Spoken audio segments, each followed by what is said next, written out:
I'm here with Scott Goodman, very pro-Trump, pro-America voter.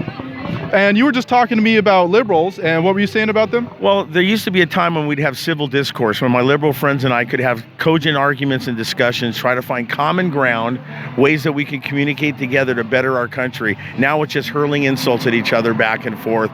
We've lost the ability to communicate. We just level accusations against each other. Times have changed, but Trump, even though they say he's not a uniter, look at around you. Look how many people we have. It's uniting a lot of people in this country. There's 100% enthusiasm for Trump, 0% for Biden. The only enthusiasm they have is to vote against Trump. They don't like the man. They could have put a potted plant up and they would have voted for him. So that's very true. I've never met a pro-Biden supporter. I just meet people who are anti-Trump. That's right. And we'll think about this for a moment. Have you ever seen anything like this for Biden? A Biden rally, a Biden caravan anywhere in this country? Definitely not. I've dug 60 pages deep on Google looking for a Biden rally or a Biden caravan. Found none.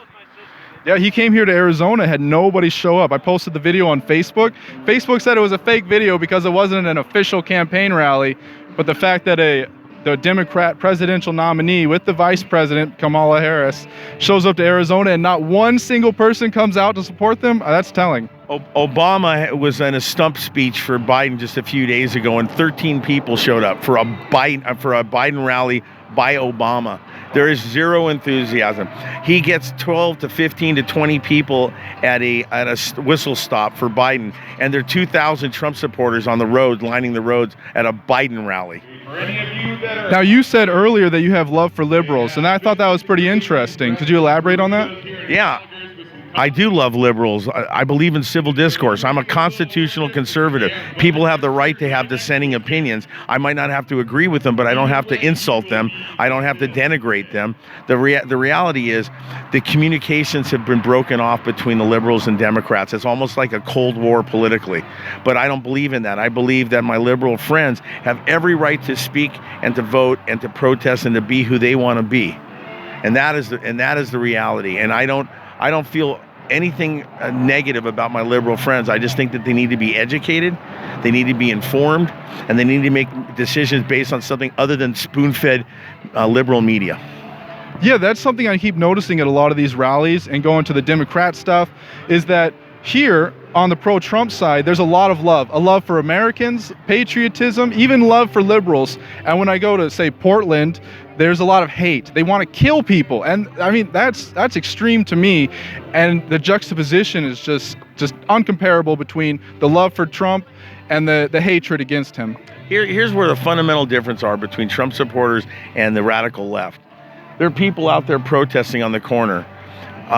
They have signs up. There's 2 or 3 of them. I brought them coffee, okay, because that's how we do things. We take care of people. We want to see people's lives better. We don't want to hurt anybody. You don't see any angry Trump protesters burning down buildings, burning down businesses, breaking windows, beating up crowds of people. On the other side, that's a different story. The radical left has taken over the Democratic Party, and they didn't see it coming, and they're embracing it. I don't know why, or maybe they're just completely unaware of how far they've fallen and how far they've gone to the left. I just have love in my heart for all Americans, and so does Trump.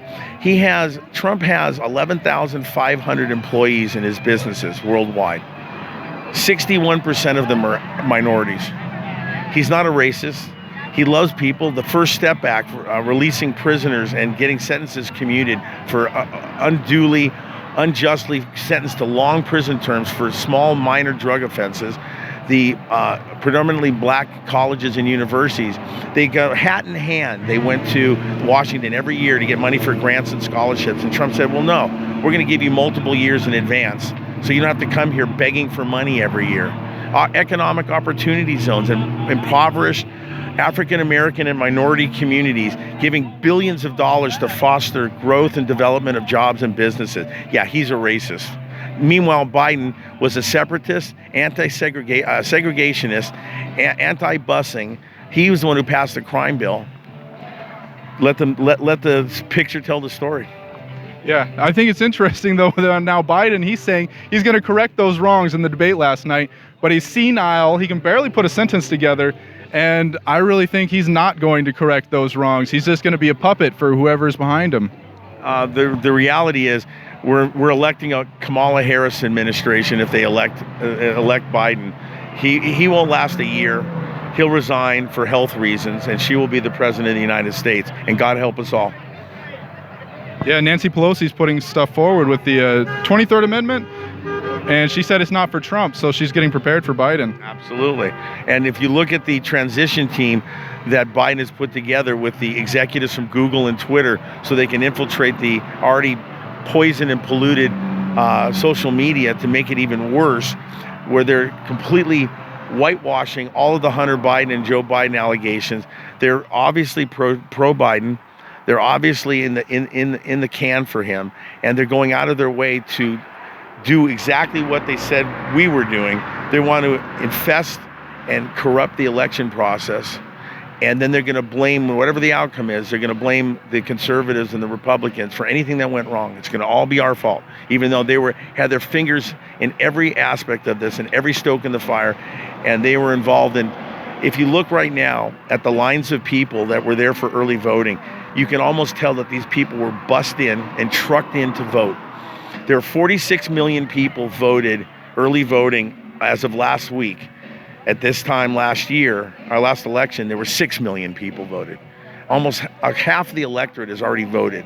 Nobody has any idea if any of these votes are legit or not legit. I believe that we won't have an outcome until mid-December. It's going to be fought in the courts, and it's going to be a difficult situation. And I pray for all the people in the big cities because they're going to light it on fire. It's very astute prediction, I think. I agree, actually. Anyways, you have yourself a wonderful day, and it was a pleasure talking with you. And I'm going to go head up and go meet with some friends. All right, thank you so much. Thank you. Have a good day.